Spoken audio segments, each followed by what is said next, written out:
యోగానందగిరి వారిని క్లుప్తంగా మాట్లాడవలసిందిగా విజ్ఞప్తి చేస్తున్నాం. ఎందుకంటే ముఖ్య అతిథి వారు.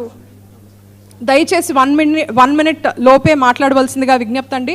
సాయంత్రం చాలా పెద్ద కార్యక్రమానికి చిరంజీవి గారు వెళ్ళాలి. శుభాకాంక్షలు. మన ప్రాచీన ఋషులు నిజంగా చెప్పాలంటే ఆధ్యాత్మిక శాస్త్రవేత్తలు. Our ancient rishis are real spiritual scientist. శతాబ్దాల పాటుగా పరిశోధన చేసి ఒక మూల సిద్ధాంతాన్ని తెలుసుకున్నారు. అదేంటంటే మనసు శ్వాస రెండింటికి మధ్య సంబంధం ఉందని. It's difficult to control mind. మనసును సులభంగా కంట్రోల్ చేయలేం కదా, కానీ శ్వాస ద్వారా మైండ్ మనం కంట్రోల్ చేయగలం. అంతేకాదు ఎలా చేయాలని కూడా శ్వాస పద్ధతులు ప్రాణాయామ పద్ధతులు ఇచ్చారు. అదే పరమహంస యోగానందులు ఒక యోగికాత్మ అని విని ఉంటారు మీరు. ఆయన ప్రపంచవ్యాప్తంగా ఈ క్రియోగాన్ని వ్యాప్తం చేస్తున్నారు.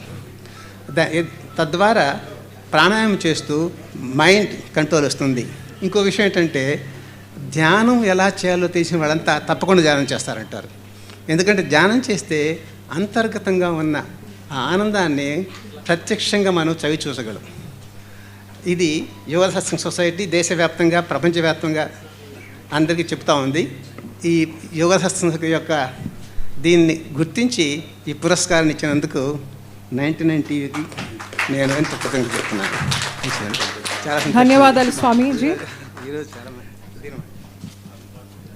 ఇప్పుడు జస్టిస్ గ్రంథి భవానీ ప్రసాద్ గారు వారిని వేదికపైకి రావాల్సిందిగా సాదరంగా సగౌరవంగా స్వాగతిస్తున్నాం.